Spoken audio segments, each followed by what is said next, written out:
Hello, everybody. Welcome to the Extreme Rules post-show, the night of the ultimate rope break. Hello, Wai.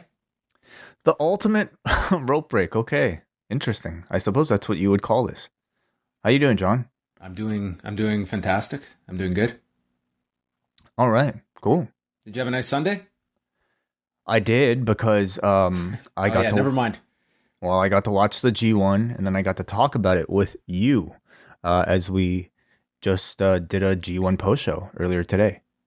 That is right. You can go catch that G1 show that we put up today. We have done multiple G1 shows over the last few days, 5 in total. So they can all be found up at postwrestlingcafe.com. And what else is going on?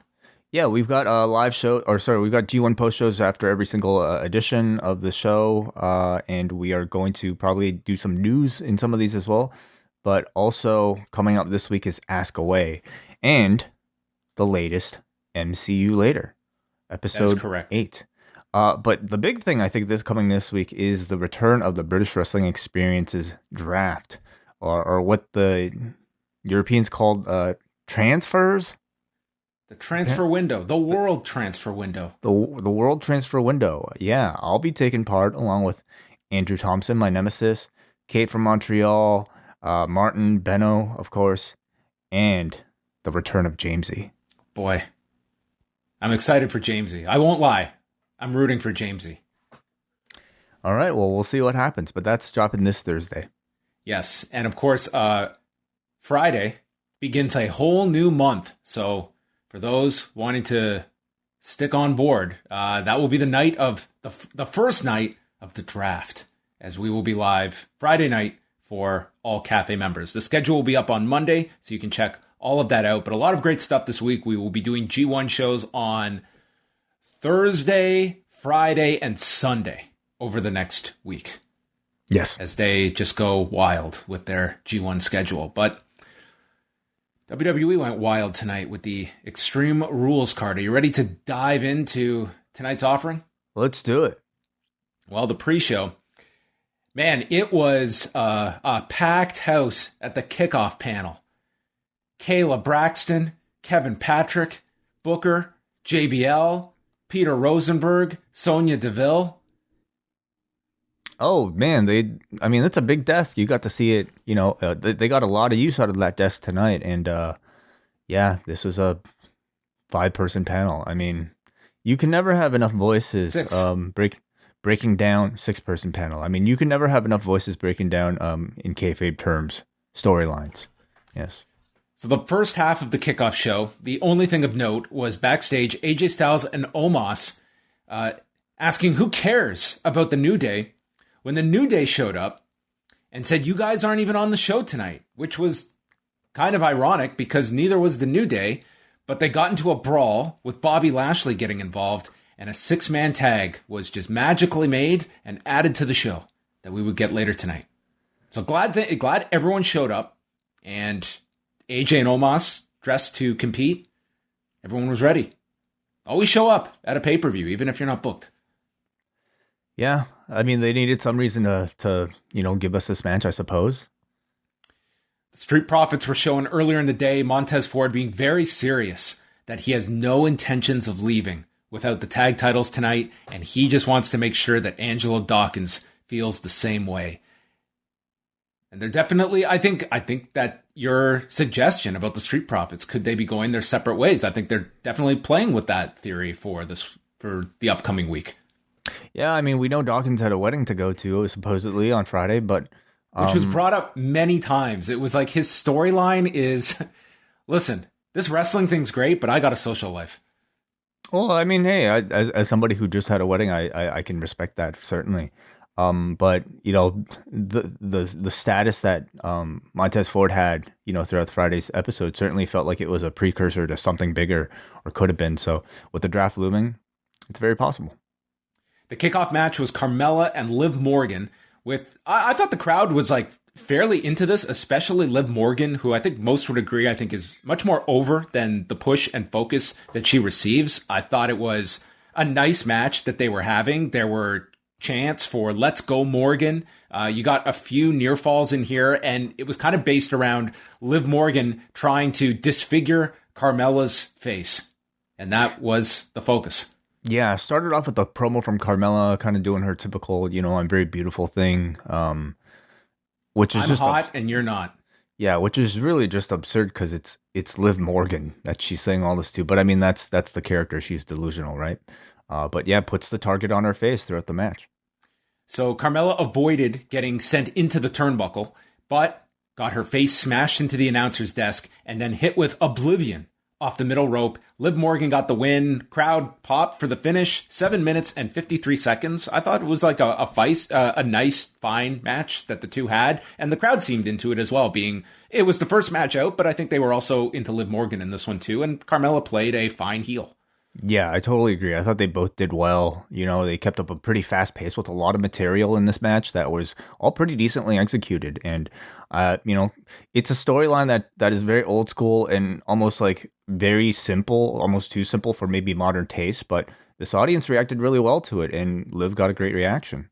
Yes, the heel is hot. The babyface is going to make her not be hot. Yeah.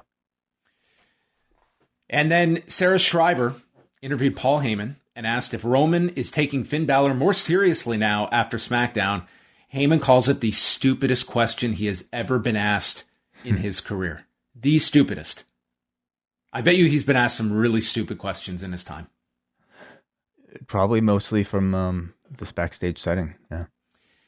And anyway, he just cut a promo on Sarah Schreiber, and then we ended the kickoff show and went right on to the main card, kicking things off, the 6-man tag with the New Day against Bobby Lashley, AJ Styles, and Omos.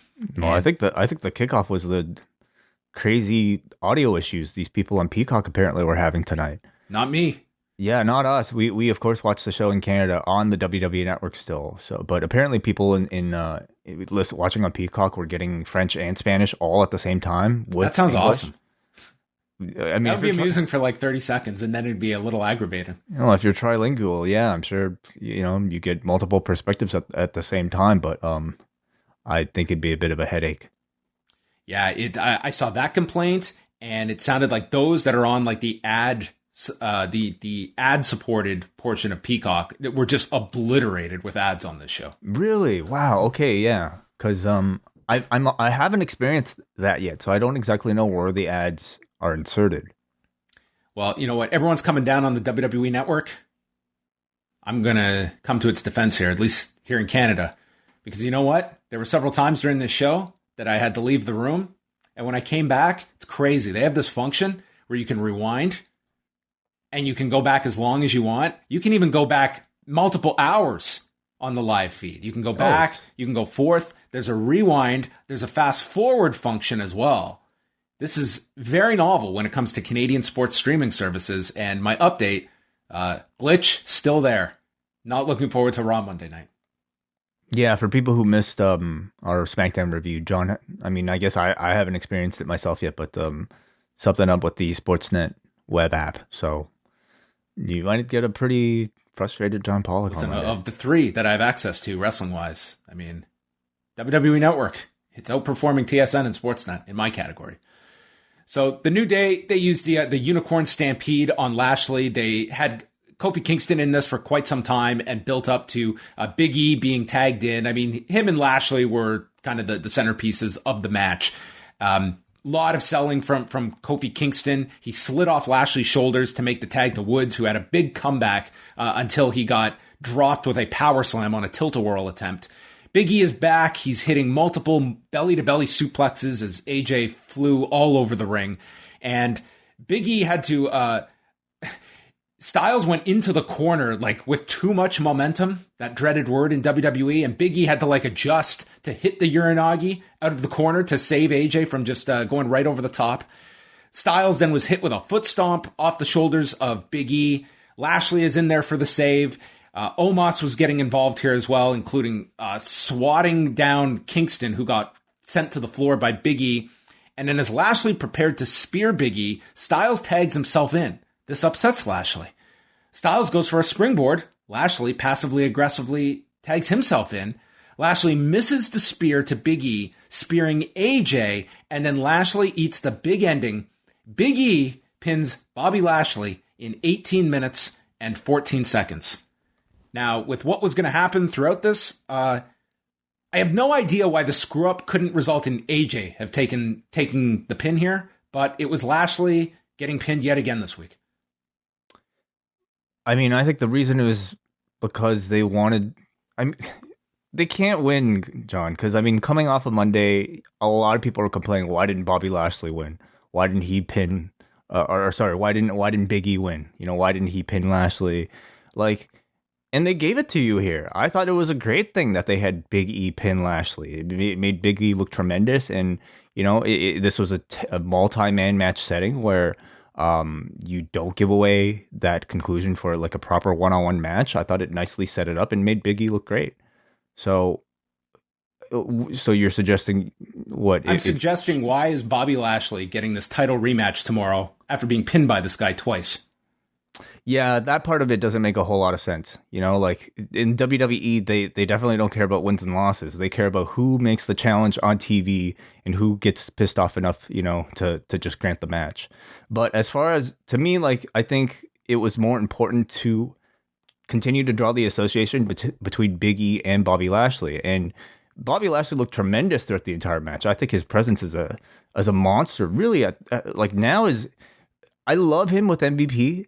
But like these past few weeks without MVP, he feels even like a bigger monster. And I think part of that is because he's been speaking on his own a lot more, and he sounds really comfortable speaking on his own a lot. But in ring here, he was incredibly intense.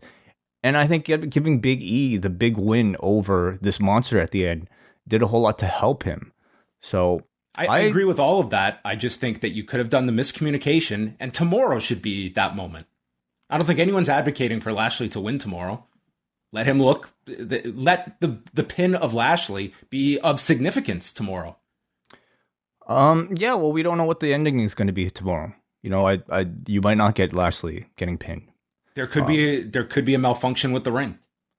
Rings can break. Yeah, I'm thinking they'll reinforce the ring after today. But I actually, you know, like when this show started, I was like, I don't know if I need another match, you know, added to this thing. But watching it, I was really glad because this match was excellent. You know, everybody in here, I thought, played played their role really effectively. The New Day was fantastic together in a trio setting. Great building to hot tags between Woods and Big E. And Big E just feels so incredibly hot as a babyface. Even Almas, he was given a very minor role, but his presence, I think, as a large man was still well protected, and he did stand out by the end of it. And I like the ending. You know, you might disagree. I'm sure other people will disagree too, but I thought it worked for what they were setting up. I liked the match a lot. I thought it was like a really good 6-man. We even saw Omos deliver a gourd buster, which is way above his difficulty level that we have been seeing of late. I would have gone about things a different way of where we're going with this title match tomorrow. But nonetheless, it was a match the crowd was into, and it was a fun opener. 18 minutes worth, and it was a strong way to start the pay-per-view.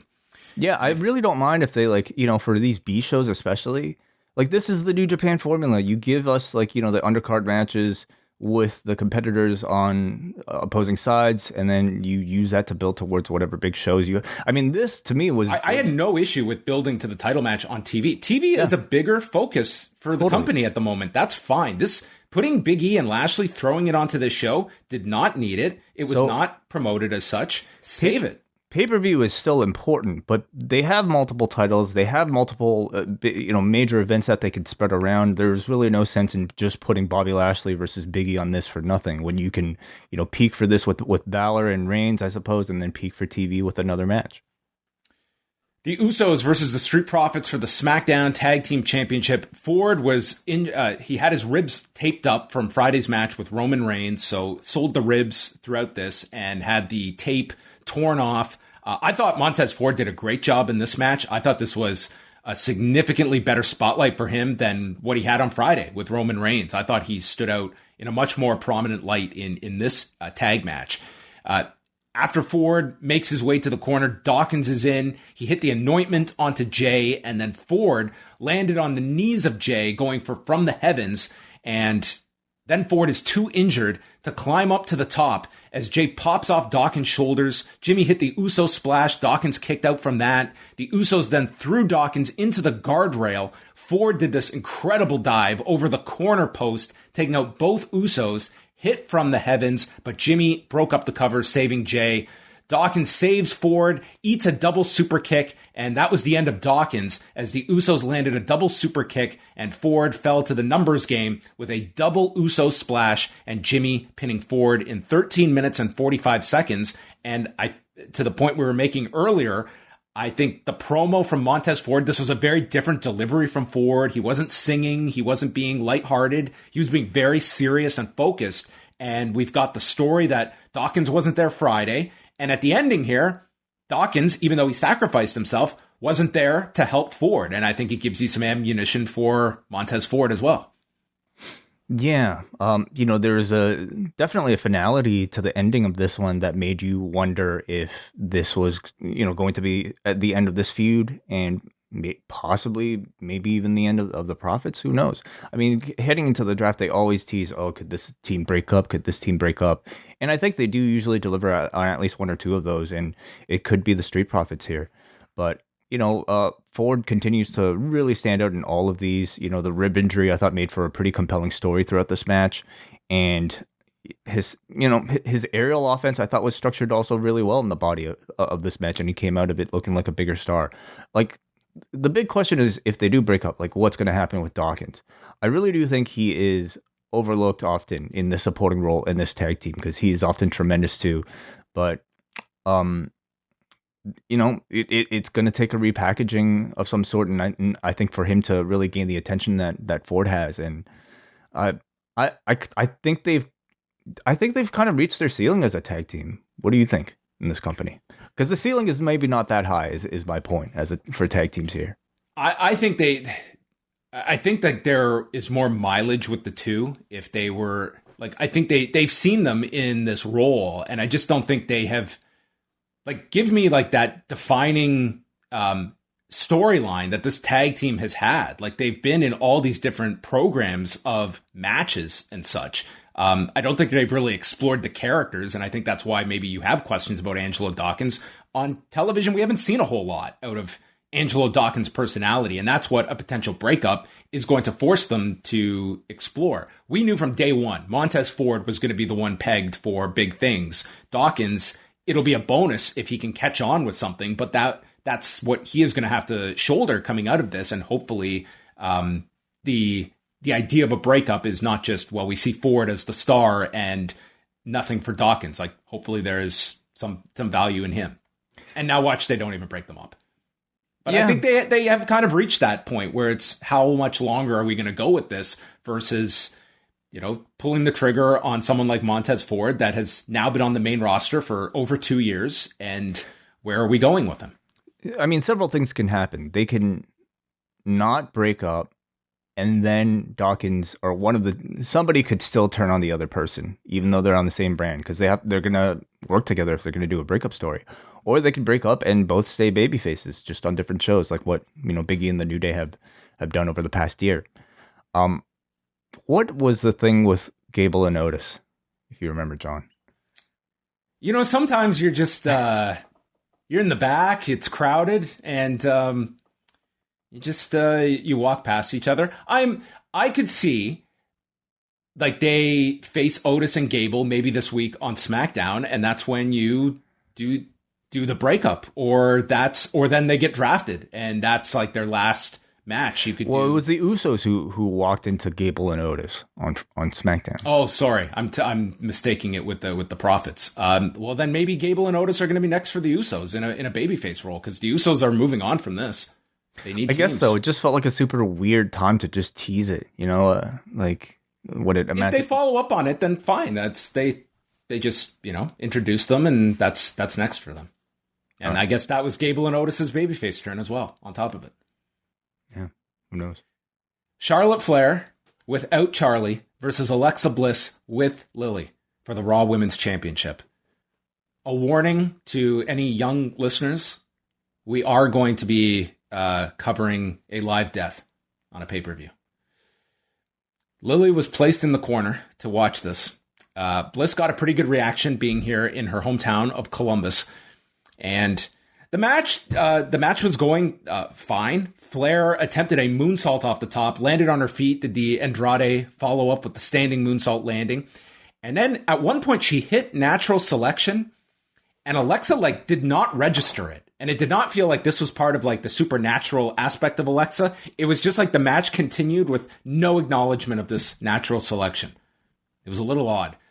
Flair tried another moonsault off the top. Bliss got her feet up and hit a big near fall with a code red. The twisted Bliss misses off the top. Bliss then counters the figure four with an inside cradle and connects with a DDT. Flair gets her foot on the rope. And then Alexa gets sent into the post in the corner. This time Flair hits natural selection, which keeps Alexa down. I think the earlier natural selection was supposed to be Alexa evading it.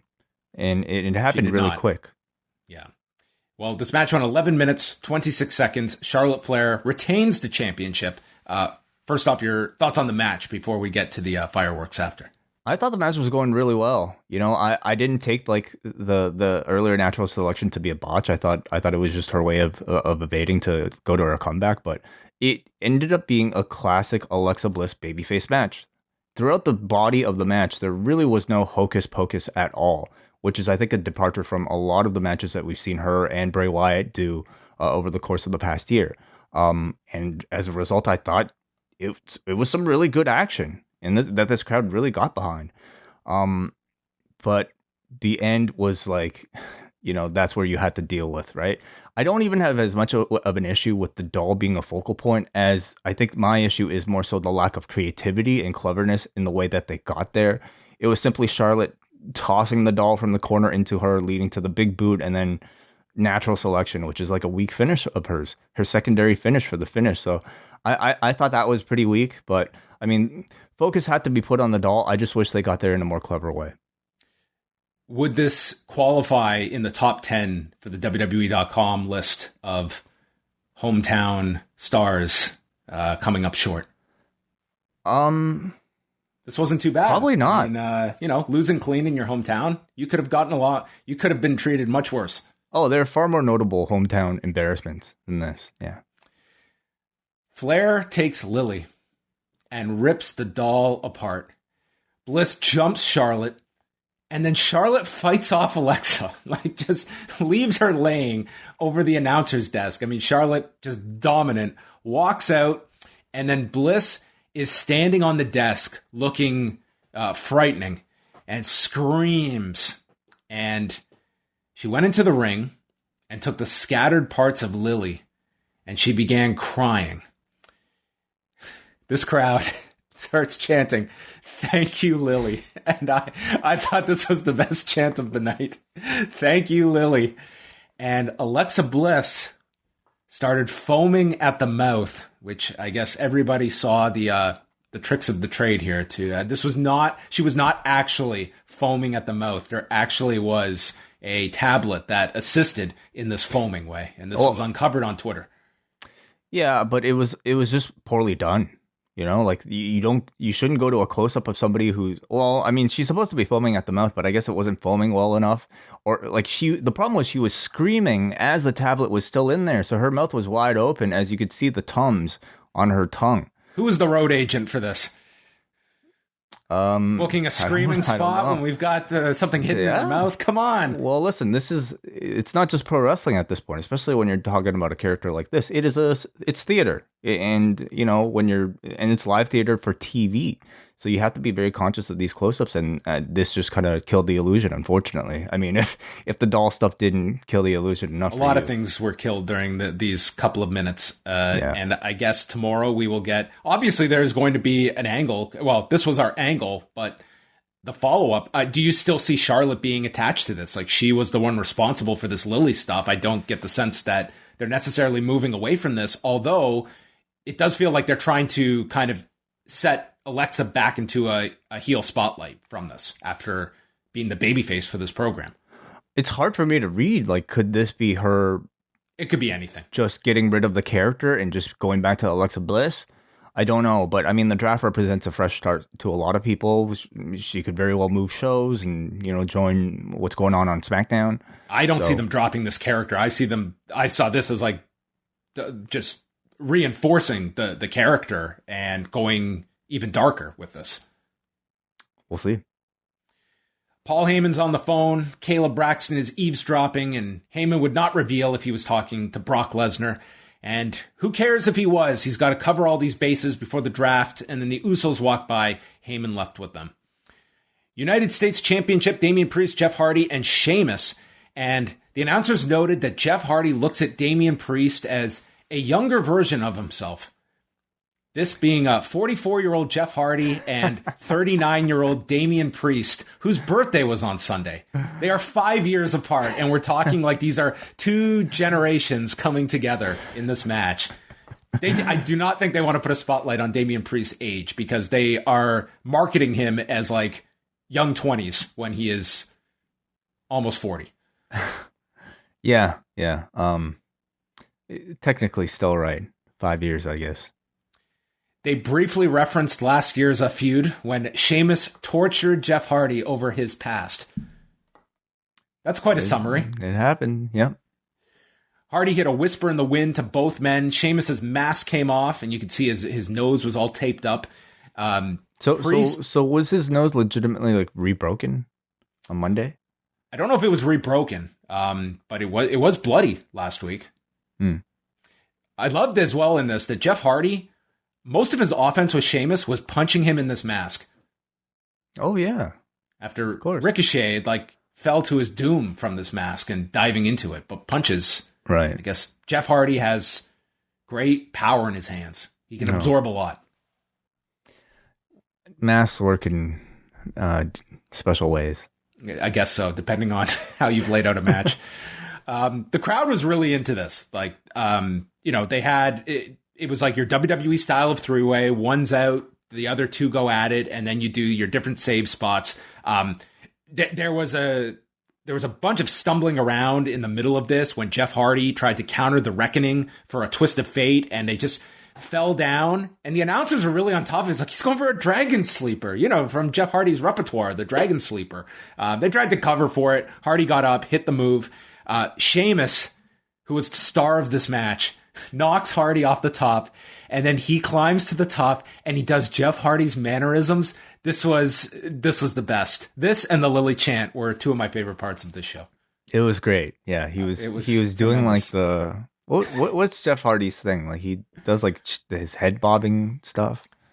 Yeah, his, like hip dance. What a 44-year-old does when he's just hanging out listening to Peroxygen. Yes. Priest caught him with a chokeslam off the top that was broken up by a swanton bomb. Crowd is chanting for Jeff. Priest came off the rope and was blasted with a knee by Sheamus. This led to a huge near fall by Jeff Hardy after he knocked Sheamus down. Sheamus hits Hardy with a brogue kick, but then Damian rolls him up with a schoolboy in 13 minutes and 20 seconds as Damian Priest escapes. And this was a finish that screamed rematches. Lots of rematches. Oh, yeah. Yeah, no doubt. Probably exactly this tomorrow night on Raw. And it's for that reason that I think my interest going into this, even just seeing this on screen, didn't really make this feel special at all. I get this match every single week on Raw. And, the difference I will say tonight is that Columbus was a great crowd. They were pretty into things, like at varying degrees. Jeff Hardy was very over on this show, and that's very telling given... I wouldn't say he's an unpushed star, but certainly he's not a featured star on the show, but very popular with this crowd. And yeah, I thought this crowd, it was a pretty sizable crowd, and they were into this show. Like they were into everything. Say anything that they were checked out on. They were into everything. And I thought the action throughout the show was really good. But, not all crowds are going to respond, even if the action in the ring is great. But Columbus definitely did. And, Jeff Hardy was definitely the standout star here. So much so that, they gave him a standing ovation on camera afterwards. Yeah, Damian Priest was, putting him over after. Jeff had to do the bow and arrow deal. Yeah. Well, somebody stole his dance. He's going to steal another person's dance, right? The crowd really wanted Jeff Hardy to win, but unfortunately, Damian Priest is the project. But I thought they, managed to I suppose, satisfy the crowd enough with that happy ending with the both of them standing in the ring. Father and son. Yes. Big E responded to Lashley, who had cut a promo on Big E earlier in the night saying he hides behind the New Day, challenged him to a match, and Big E accepted it and said Lashley's ass better be ready. And this is going to start the show off. They're really hitting it hard for people to tune in right off the top for the build up that first hour before the football game starts. And this will be pretty much right at the beginning of Raw on Monday night, which is in Cincinnati, which is interesting because that's a market that AEW just ran a few weeks back. Did very well there. Becky Lynch and Bianca Belair for the SmackDown Women's Championship. All credit to Becky Lynch. She tried so hard in this match. Like, her heel mannerisms were tremendous, I thought. This crowd did not care because they were going to cheer for both of them. It wasn't like they took a pro Becky, anti Bianca Belair stance. They were into both of them, but they were not booing Becky. And it did not matter what she tried or trying to be like the pouty face, or she was doing a lot of great work, I thought, just visually. But this crowd, they love Becky.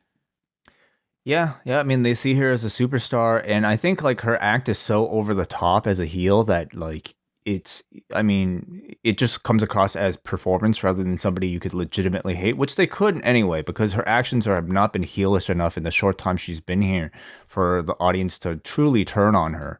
But nonetheless, I think this audience was really wanting to see a Bianca Belair championship win. Becky started the same way from SummerSlam, holding out her hand, but Bianca would not take the bait. Crowd is chanting for both women, going back and forth. There were early attempts at the KOD and the disarmer. Belair looked great in this. She did a delayed vertical suplex. It was just, these two, they just had a really nice match together. They've been working together on the UK tour. That's right. Becky applied the disarmer, and Belair was able to get to the rope. Becky came off the middle rope with a leg drop, and then Becky countered a vertical suplex and fought for the armbar. Belair escaped that, and then goes for the disarmer once again, drags Belair away from the rope. Belair powers her up for the KOD when Sasha Banks runs in for the disqualification at 17 minutes and 21 seconds. They were having a really strong match, and I thought there would be a lot of negativity towards this finish, but I mean, I was not focused on people's reactions, but what I saw seemed to be that this was not met with all that negativity that they did the DQ. I think people were happy that they reintroduced Sasha, and it feels like this is, at best, it's a three-way program or somebody is moving shows. Seems like, I mean, they've established the three-way in this post-match angle. They did the attack Sasha attacked both, so I think they'll keep them all together. They'll at least have to pay that off somehow, even after maybe one of these people gets drafted to another show. But the finish, I think, to some it would be unsatisfying, but you're telling me the majority doesn't seem to care. And I include me as one of those, because I felt this program was going to continue past this B show anyway and not really culminate here. And I think, considering all that, like, the most we could have hoped for was, number one, a killer match, which this absolutely was, and then some element of surprise to conclude the finish. And I thought the Sasha return was a big enough surprise to satisfy people. As far as the match goes, I mean, this really was Becky's first TV match. I mean, we know that she's been doing the house shows, but if there's any doubt about what condition she's in after giving birth, like, she looked as good as ever here. Maybe even a little bit better than she was before, because she's added some offense to her repertoire. But the star of this was, to me, Bianca Belair. She's so smooth in her sequences. Crowd is completely behind her, and I'm thinking wanting to see her win that championship again. So, we're very critical of perhaps the way they got there, but they want to see Bianca Belair beat Becky Lynch, in my opinion.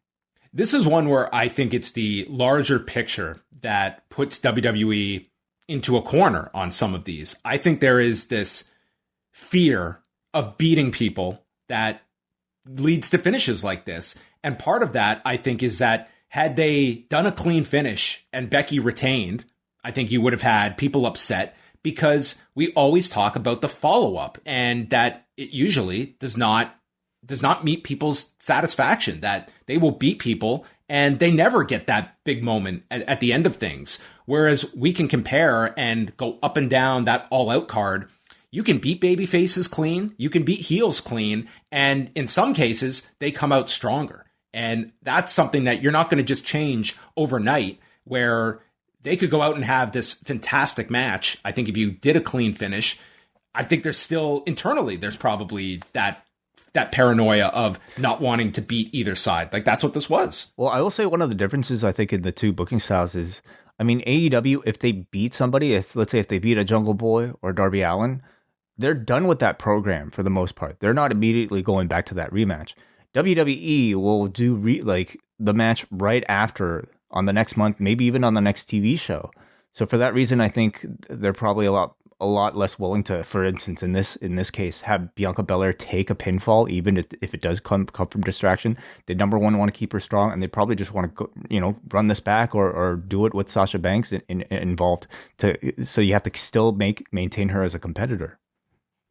Yeah, and I mean, afterwards they had at first teased an alliance with Sasha and Becky, and then Sasha attacked her, and it was just everyone attacking each other, which is going to make for interesting segments if it is all three involved, because you're taking two heels and the audience is not necessarily taking to Becky as a babyface. And if Sasha is taking that lead role as the heel, it's almost giving the open invitation to cheer Becky wildly, and how she comes out of this program if it's all three of them together. We know we have Bianca Belair in the babyface role, Sasha is the heel, and Becky is sort of in the middle there. I think they will do enough to assure that the sole babyface focus will be Bianca Belair in the match. I mean, and they were pretty successful, I thought, tonight. So I don't see them having any issue in a three-way. They'll probably do something of having Sasha and a lot of names here, Sasha and Becky working together against Bianca, something like that. Where do you think it'll happen if they do a three-way? Because do you see them having? I mean, they'll probably be at Crown Jewel. Yeah, right?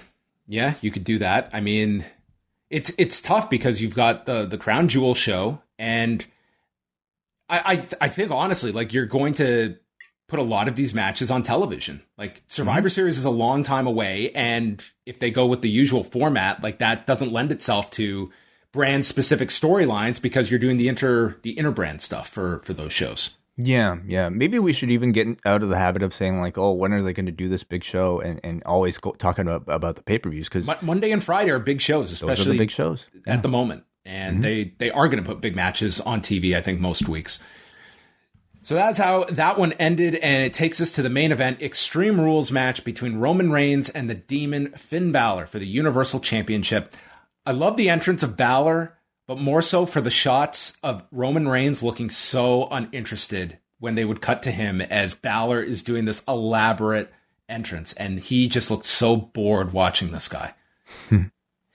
I thought it was nice of the Demon to take the time to paint his last name on the back of his shoulders. That takes remarkable hand-eye coordination.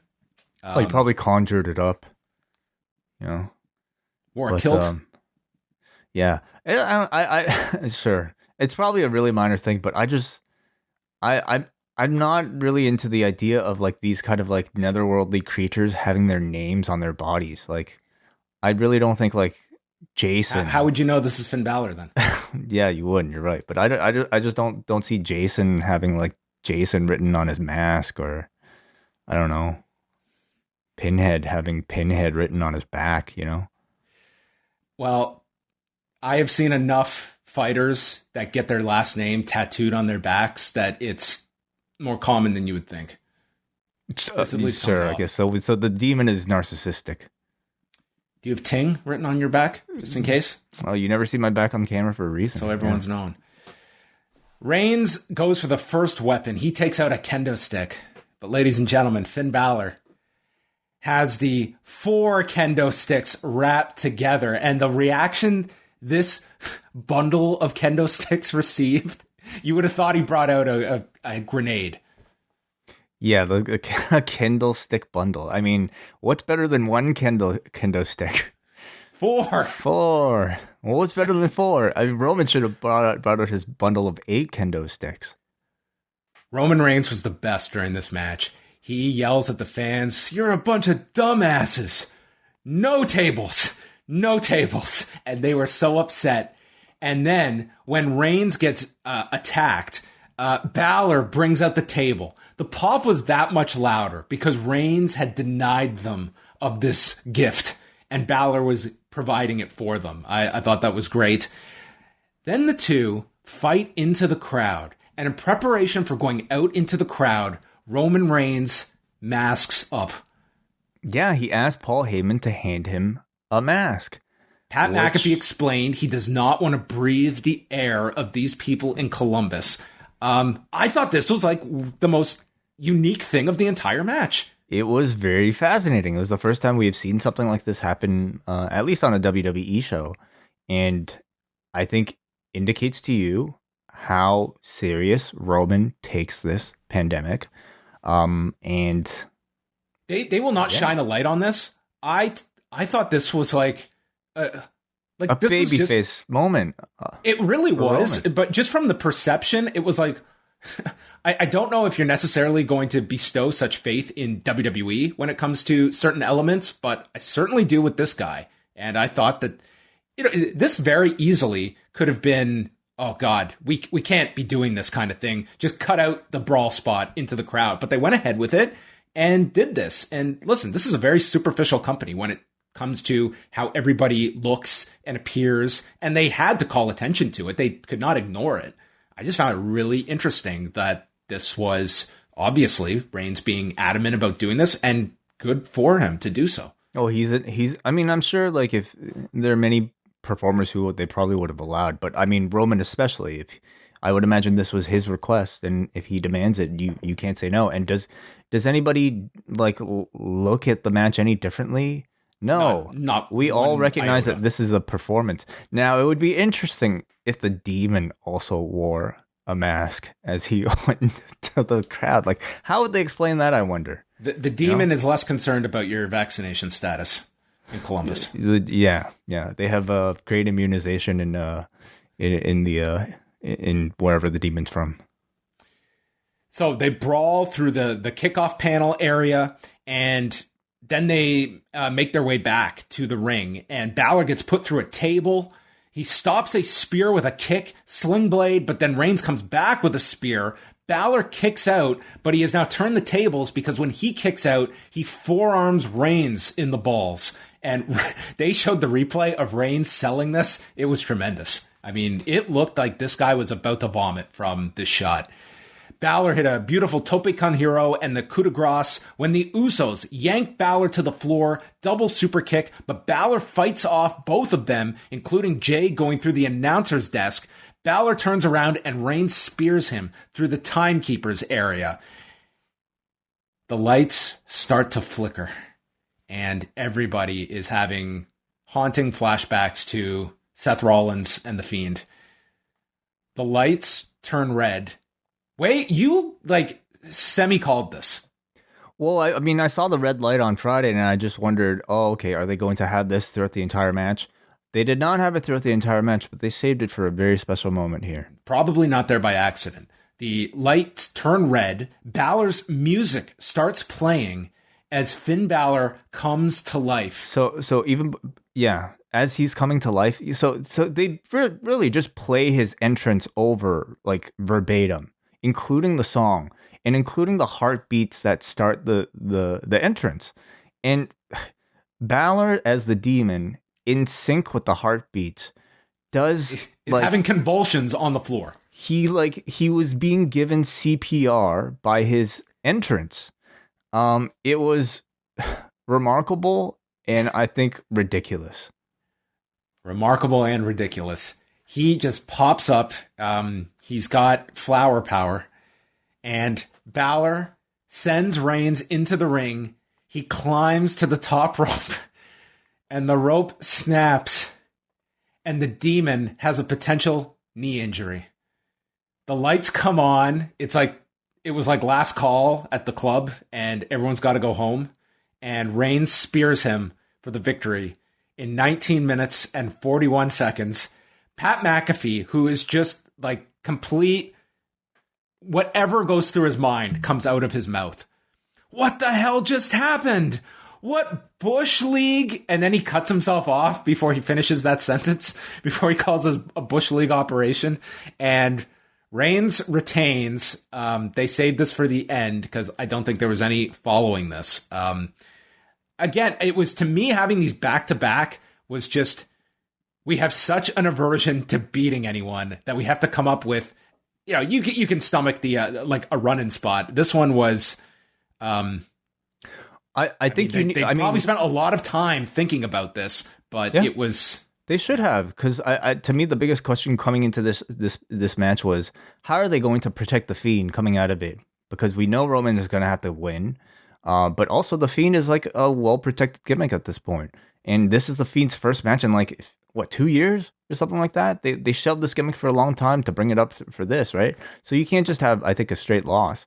I did not expect them to go the route that they did. I mean, I'll say, unlike the Charlotte Alexa finish with that supernatural element, I do give them credit for being creative here and coming up with a unique way to create that distraction. Did it work?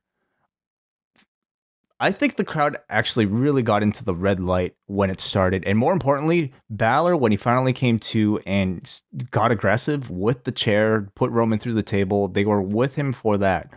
The humping, that was ridiculous. That was just silly. And then the rope break, I mean, it was just more of a what the fuck moment, and definitely, of course, deflated the crowd as you would expect anyway. I at least hoped that they would have given us an explanation before the end of the show, but it looks like we're going to have to wait until Friday for that. And they have to give a credible explanation for this. I hope this is not something where we're moving on to our next programs, including Finn, who will look like a total chump if he just moves on from this. Well, I'm just thinking how Brock ties into it. How did Brock was on the ring crew. Brock was on the ring crew. Okay. I don't know. He timed it so that it would break right at this moment. The man hit the coup de grace 5 minutes earlier. Yeah. So I don't know. Maybe Brock was too powerful for the rope with his supernatural comeback. It could be. Yeah. I don't know.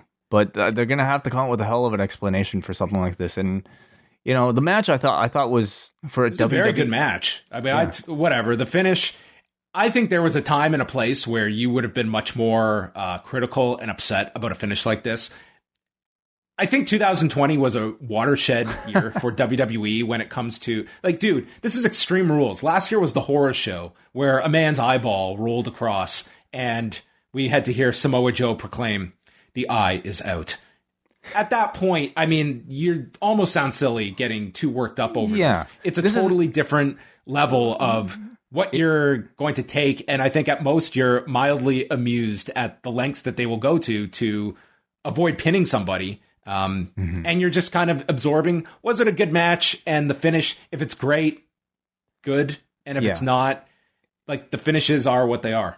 It's a mistake. It's a mistake to judge a show like this by the same criteria as you would judge a G1 or even an AEW show. It's a different audience, and I think you ultimately gauge whether or not it works in front of this crowd. I mean, for as much as I think you and I might hate that Lilly shit, Lilly was over tonight, to this audience, and I think for a moment they did get into the red light stuff, as ridiculous as it was. So. I wait to see how they explain it. I thought it was a little unsatisfying that we didn't end the show with one.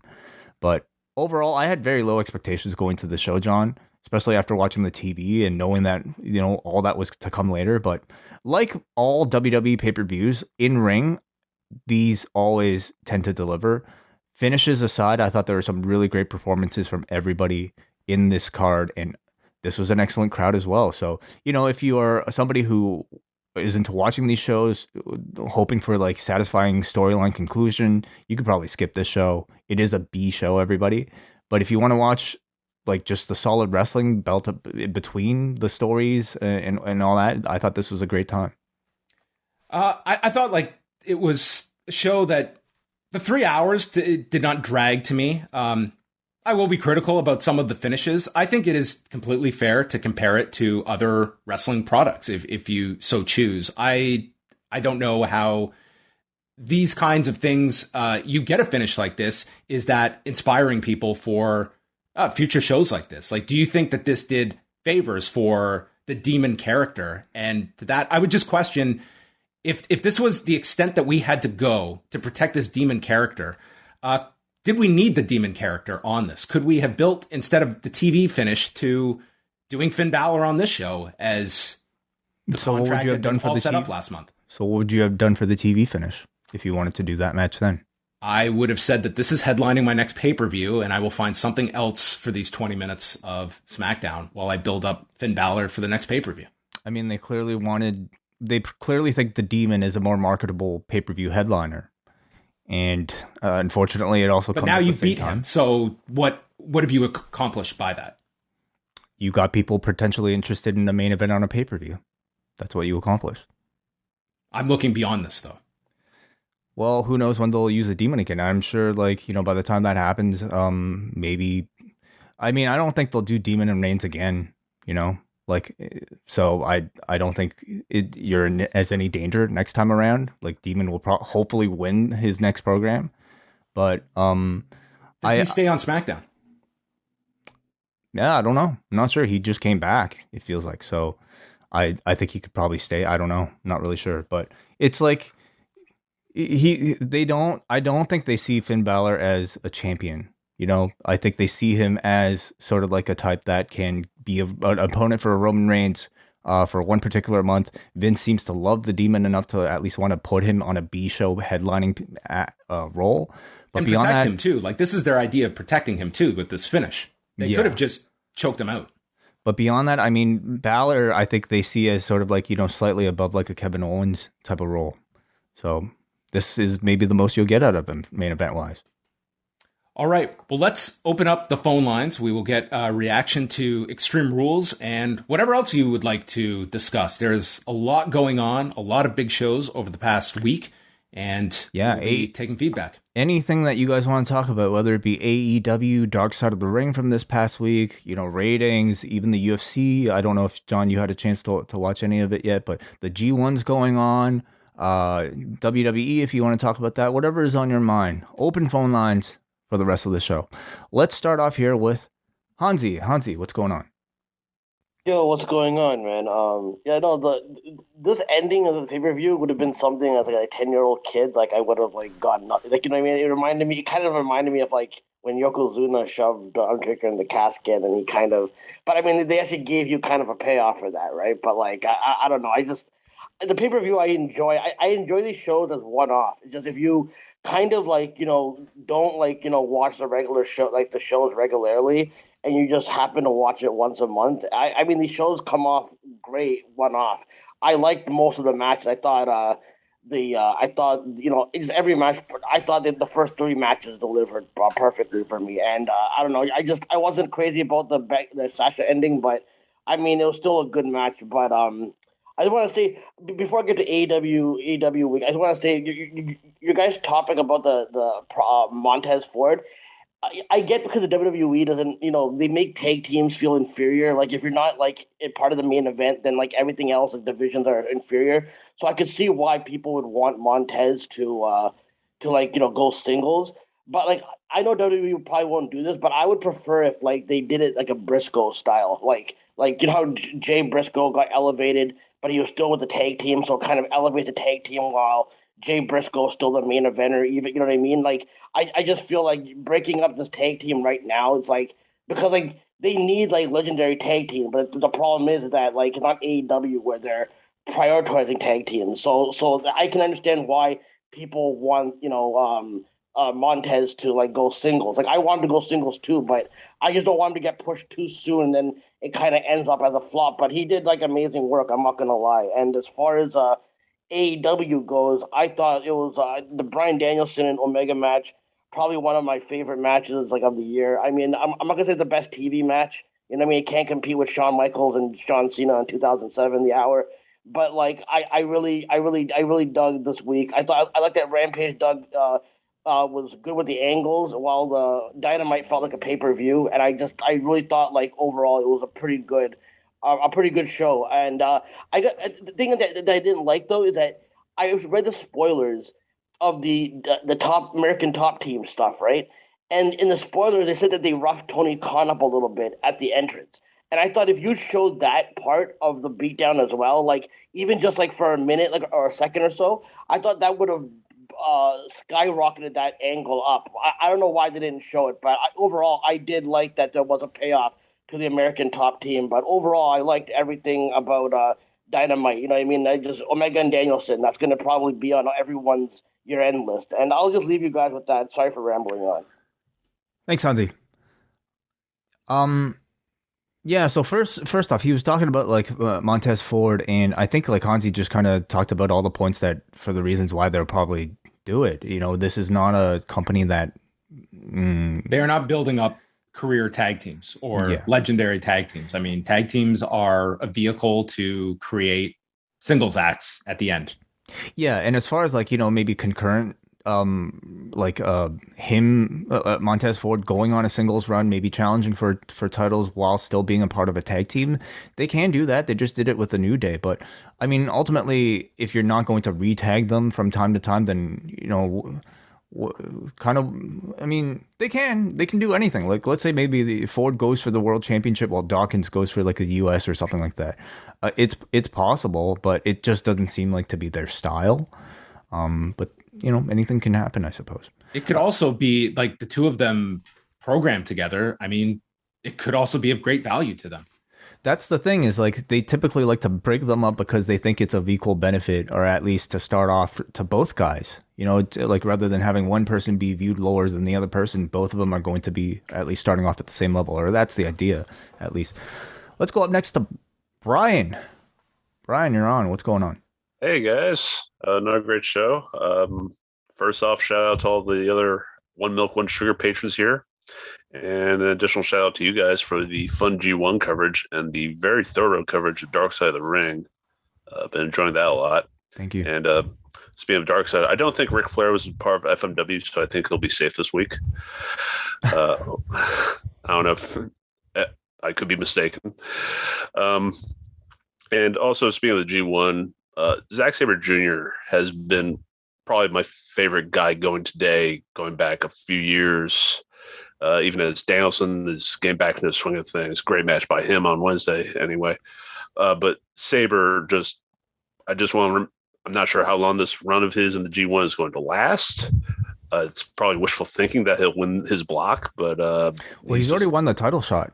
Yeah. I mean, that's guaranteed, and when you're looking at whether they do a title match in November because they got the Osaka show, or how creative they have to get with these three Wrestle Kingdom nights. Like, he's pretty much made from these three wins with one over Takagi already. And this is kind of the pattern of the guy that gets off to the hot start and then kind of fizzles at a certain point. But I mean, his stock to me has increased already coming out of this and what they have in store.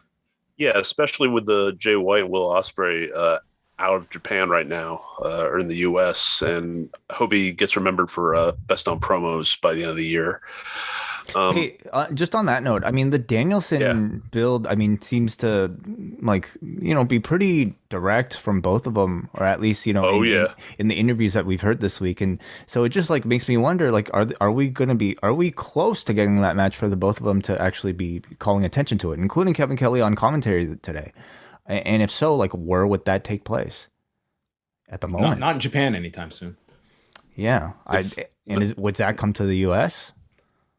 I don't know. Would AEW come to England? As for tonight, Extreme Rules exceeded my expectations. It had circus shit at the end, but it blew away last year's Extreme Rules, which I thought was the worst show I saw last year with all of its bullshit. But just a lot. These guys have their working boots on, and ladies. And Peacock, on the positive side, for me, had actual playback controls tonight, which was that wasn't there prior. Was it there for SummerSlam, or tonight was when it? It was the first time I saw it tonight. Okay. Yeah, not sure if it was on SummerSlam. because I didn't check. But yeah, the early technical mishaps were more annoying than anything, but they cleared up pretty fast. It's like the English commentary feed being invaded by the French at the start of the pay-per-view. So that's all I got. How long did that last for, Brian? When did that get cleared? Well, in the kickoff, it lasted for most of Liv versus Carmella with the Spanish feed. And then with the opening of the pay-per-view with the French feed, that was only for, I think, cleared up by the time AJ and Omos came out. Okay. Yeah. So that's all I got. Thanks again for the show, and Wei, I hope you enjoyed your honeymoon. I did. Thank you very much, Brian. All right, let's go up next to Rory. Rory, what's going on? Hey, you going, guys? It was a very, very energetic show. The crowd was good. And on the switching gears, as Michael Cole likes to say, the update with the potential of an AEW England show, the Craven Cottage is the Fulham Football Club's home ground. That is going through a massive upgrade right now. Like, they're doing a huge upgrade. That might be finished within, say, about 3 to 4 months. So that's where Tony Khan will want to have it. And I think he's just waiting for all that to get finished, and then he'll do a massive show over in Craven Cottage, over at the Fulham FC Club stadium. So yeah, just an update for that. Like, it's going through a massive revamp. In terms of in terms of what I've seen from the finish of the finish of tonight's show, not many people are happy. Not many people are enjoying it. They were just like, this is the WWE we know and not necessarily love. And yeah, they were just really annoyed. Like, the whole Finn Balor's music playing the whole time, that was a bit off-putting. That was a bit distracting to a lot of people and to me. But yeah, it's a shame. Like, it was a pay-per-view of like really good matches. Just some of the finishes not really hitting the mark, and a lot of, like, I don't want to call it out, but like a lot of botches. I saw a lot of botches happen tonight. It was a very, very sketchy show that way. So I don't know how.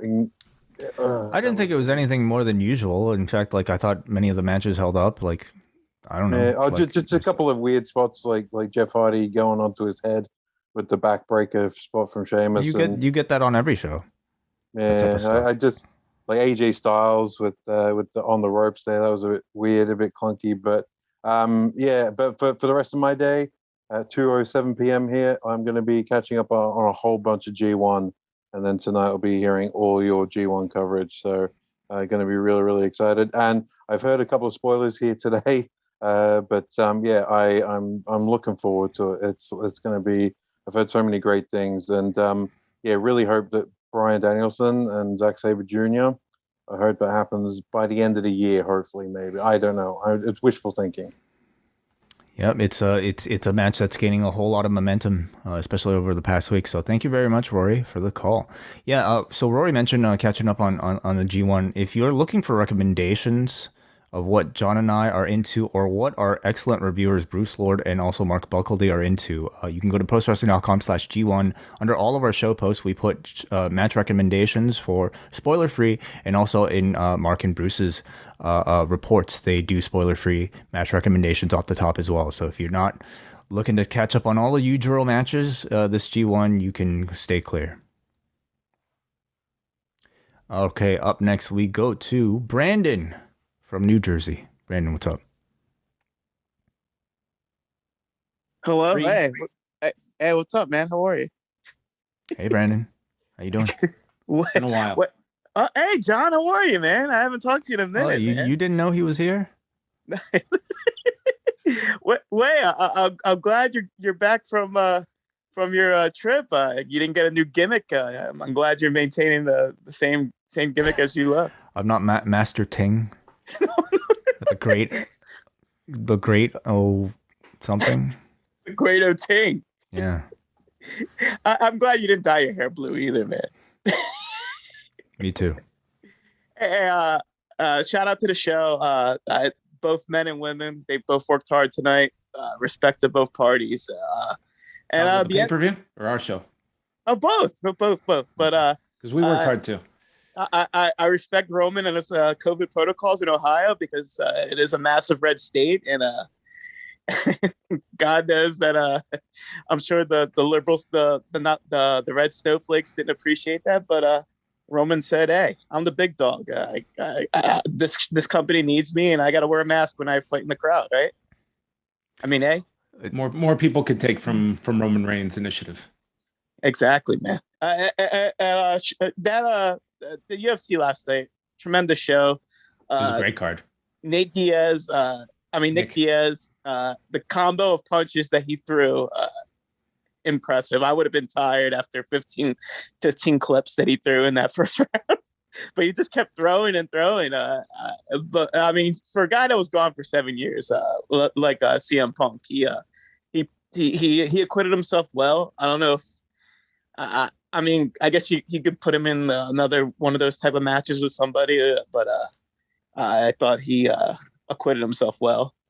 I think he probably exceeded what people were expecting given the layoff. I mean, this was you can certainly see the shape he was in. It was, not the same level of speed that Nick Diaz possessed in his prime. But to your point, I think he acquitted himself well and was also fighting an opponent that I think the matchmaking was the proper matchmaking to make. Like, I do not want to see Nick Diaz thrown in there against like Hamzat Chimaev or somebody. I think that there is a level of opponents you could make for a Nick Diaz. Although, what he said at the end, I don't know if he's desperate to fight again anytime soon. And I don't know how, like, there will certainly be an interest in him fighting again, but it was an entertaining fight. But I think people can see like where Nick Diaz is, and 6.5 years from your last fight, that's a long time to pick up fighting once again.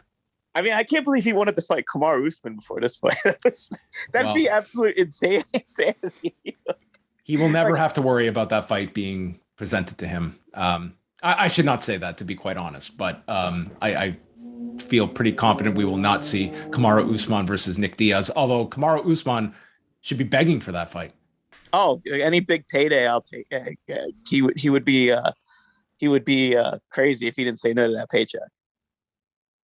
But Volkanovski and Ortega was awesome. I don't know how Volkanovski escaped those submissions. Like any normal man would have tapped. Like that goes to the heart of that man for not giving up. His heart was beating like Finn Balor's when the red light came on, when he got circling back, man. Yeah. Circling back, man. His heart was palpitating like Finn's when the beat dropped.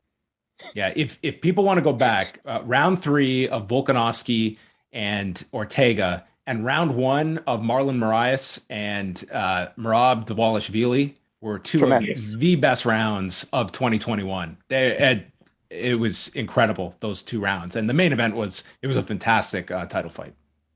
Indeed, man. And one more question before I get out of here. I apologize for hogging your time. I know you guys got better things to do and whatnot, and families. Long line here, Brandon. Come on. Absolutely. Was Pat Tanaka worthy of a 5-star match with his Goldberg music alone back in the day? Good night, guys. Good night. I didn't even hear the question. Consider yourself lucky. Let us continue. No more phone calls, actually. So let's go to the forum, forum.postwrestling.com. All right. Tonight's show, out of 10, our forum gave it a 4.73. Do you want me to start, John? That's very low, don't you think? Like, I think a lot of it's due to the finishes and the ridiculousness of it all, and maybe which is fair. Like, you can be very critical based on like the creative of the finishes and such. The wrestling was good, but I mean, was there anything that if someone missed this and said, "Hey, what do I have to see?" I'm not pointing you to any one thing. Like, will you get some enjoyment out of the show? Sure. There was nothing to me, which a pay-per-view, I think you are trained to expect that there are several key things that if you missed it, you will want to go back and see. So, I mean, I do feel like we should start training ourselves to no longer call these pay-per-views. And more importantly, not because of what the fact that what they are, but more importantly, because we hold, I think, in our minds, this distinction of pay-per-views being these kind of destination events when these aren't anymore. This is another show. You know, it's a show where you get the focus of 4 weeks of programming that is leading you to this one spot. But so is the TV. It's exactly like you should not be viewing this in the same way you did in 1998, where this is the key revenue generator for the company. It's not. It's still, you know, their streaming deal is enormous, but this is a television company, and that is going to take priority, especially when they're in a very close battle, and TV is very important. So you are going to get shows like this. Conversely, you will get stuff that, like the big shows, that will be treated like big shows. Yeah. WrestleMania, SummerSlam, like Survivor Series, I think those will still continue to be big tentpole events. But for an Extreme Rules, you're not necessarily always, you know, you're not going to get a big significant event happening because it's another show. You know, instead you're going to get things like Big E cashing in Money in the Bank on a Raw. Instead, what you can, like at this point, be pretty much guaranteed to get is solid bell-to-bell uninterrupted action here on these shows, because there are no commercial breaks. These people who are trained to be incredibly skilled at doing what they do can actually showcase themselves on these network specials. And that's what I'm starting to just watch these shows to appreciate. All right, let's start with, you want me to go, John? Sure. We go to Mark, who says, "We make movies," quote by Vince McMahon. The finish to Balor reigns would have been like 1995 Undertaker being revived with the urn from the edge of defeat against Yokozuna or King Mabel, when all of a sudden the giant R from Raw sign somehow just randomly fell over and crushed him. It's insane that people are defending the finish on Twitter as creative. Dipped into this match as my first WWE match in quite some time. The guys worked very hard, and then that was the finish designed to protect the talent. Time to dip back out again. The WWE has fully become the Harlem Globetrotters as AEW rises to become the NBA. Both are basketball, both are successful, but how many Globetrotters games can the most hardcore of basketball fans watch? Fans also have to be patient and look at the long-term payoff when you have a finish like this, because 2 years ago, everyone dumped on that Fiend Seth Rollins Hell in a Cell match, and now 2 years later, Seth Rollins on the Steve Austin show gets to share how much he hated that match. So you got to give it time, folks. So picture Finn Balor, who may have to be in a position to defend this in the coming weeks and months when he is asked about it. But one day he'll say, "God, that finish did me nothing. What an awful idea." Yeah, I mean, you know, I think especially with our audience, and I would say maybe a majority, I mean, they just want great wrestling. It's really not that complicated. But a lot of times your opinions will not differ that much from the wrestlers themselves that are involved, that are not in a position to be so vocal about it. But in time, more often than not, your opinion will mesh with the people directly involved, because they are invested a whole lot more than you and also have that same reaction. Alexander from Portland writes, "Mostly good tonight. The tag matches delivered, and WWE's consistency with quality triple threats is great. I'm still baffled by the Lilly angle. Are we supposed to feel sympathy for a doll? If Alexa hurries to shop WWE, she can buy a replacement for $29.99. The Lilly angle in the final minutes of Finn and Roman made the show stink, but the ending to Becky and Bianca was bad too. After the bait and switch at SummerSlam, we get our big title match ending in a DQ. A triple threat would be fantastic, but with the draft coming up soon, it may not happen." I really would be surprised if they're shooting this angle and then separating it. It doesn't make a whole lot of sense. For a show called Extreme Rules, this show was neither extreme nor did it rule. I'm going to defend there. I do not need 6-7 matches full of weapons and tables matches and chairs matches and stairs matches and every conceivable gimmick match we can muster where we're drawing blanks and we got to cut guys' eyes out of their heads. I was fine. Just one match, Extreme Rules. We didn't get our chairs match. Where's the chairs match? No. Show's ruined. Yeah, I totally agree with you. I mean, I think the complaint from years past has been the fact that we just get stipulation matches for the sake of stipulation matches for absolutely no reason, and that's what you would gotta. It's not like any feuds would have matured to have the big blow off match, save for maybe one. You would have just been throwing stuff on top of matches that were just being like Sheamus, Jeff Hardy, and Damian Priest would have been fighting in an Irish pub instead of the ring. Finally, we got a Kate from Montreal who says, for a stretch, it seemed like Extreme Rules was going to be a better than expected show with some entertaining matches, but WWE stepped up to shoot themselves in the foot. Sasha causing the disqualification now means that rather than facing whoever won, she's going to be in a three-way match where she could lose without being pinned. Thing is, I want to see all three of these women fighting each other, so I was willing to look the other way. Until I do not ever want to hear criticism of the AEW botched explosion again. That was a mistake. Tonight what we got was a decision. The whole Roman Balor program has been a waste of time with an obviously foregone conclusion. They might as well have just let Roman squash the demon and be done with it. He wouldn't be in any worse a position than he is now.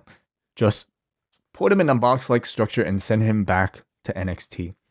On a more serious note, Roman putting on a mask to brawl into the crowd worries me. Balor didn't have one, so it's clearly something that was done specifically to protect Roman. If his immune system is fragile enough that he can't risk getting close to the crowd without a mask, he shouldn't be going to the crowd at all. You can't assume that, Kate. We have no idea what the reason is why Roman is wearing a mask. He's been a part of those. Has he been a part of the vaccination ads? Was he? I don't know off the top of my head who's in it and who's not. So, but I don't think you can speculate on, like, it could simply be that, hey, I don't know if everyone in this crowd is vaccinated and I'm uncomfortable doing so. I would feel uncomfortable. It could be the request of his wife because he has children at home. Like, it could be simply because he personally feels more comfortable. I don't think you can make any, assumptions about the state of his health based on what we saw. And I also disagree that this whole Roman Balor program has been a waste of time. I mean, they built to a pay-per-view, maybe if you could, I would argue that it created time. It filled time. That to me was the intent. They have all these pay-per-views that they need to main event for. And this month they felt like Finn Balor was a tool, a character that they can use to fill that spot. And they did. I think where they did run into some of that was they want to get a certain amount of promotion out for Brock and Roman Reigns. And that by announcing that when they did, I think, yes, this does just feel like a lame duck match that they're doing, and that they were not going to interrupt that Roman Reigns Brock match. And for whatever reason, they wanted to announce that match when they did. And they probably had certain obligations of why that match had to be announced when it was, as opposed to just announcing it now once Extreme Rules is out of the way. That's the big match they've been building to, and it was obviously not going to happen on this show. It's happening in Saudi Arabia. Yeah, do we see Brock this? Well, we do. Brock's going to be on Friday at the draft, right? He will be there for the draft, they have announced. So, they've loaded up SmackDown, which has the draft. Brock, Edge is appearing to confront Seth Rollins, and then whatever comes out of night one of the draft. So it'll be a pretty big episode of SmackDown. And who broke the rope? Who broke the rope? It is important that Finn Balor has some follow-up here, because there's nothing worse for a babyface than being humiliated or put in a spot like that and then has to be booked as though they don't care and they're just moving on to life after this program. Like, he needs some kind of care after that kind of a finish. Yeah, agreed. Okay, well, thank you to all of you that stayed up with us tonight for the Extreme Rules post-show. We have a lot coming up this week. Wai and I will be back on Monday night with Rewind to Raw. Are you going to feel a little empty Monday morning, Wai, with no G1? No. You kidding me? You're not going to be like, no, I always come out of these G1s enjoying the hell out of one or two of these matches, but I'm not gonna miss waking up early just to watch that and do a show. There's a lot of G1 shows coming up, but none Monday or Tuesday. So the whole schedule will be up at postwrestling.com, and I do want to once again just mention. We had a lot of great coverage on the site over the past couple of days. John Pine doing reports on both GCW shows. Karen Peterson doing a phenomenal rundown of the Stardom Grand Prix final from Saturday. Cubs fan from Lucha Blog reviewing the CMLL anniversary card from Friday night. Eric Marcotte and Phil Chertok doing an amazing job on the UFC 266 post show. I really enjoyed those two going through the card. And Eric doing double duty, also getting a report on the 266 card. We have so many talented people on this site, so go check out their work. In their own section, they demanded it. Way made it happen. We now have a show reports section on the website. Way called up Sweden. We got it done. This has been a year in the making. Thank you, Way, for making it so accessible now to see all these great reports, which continue with the G1 with Mark Buckledy and Bruce Lord. Oh my God, it's about time. Yeah, we're so honored to have such a great network of people helping us, not just on the podcast front, but now, for a long time on the written front as well. So go check it out. All right.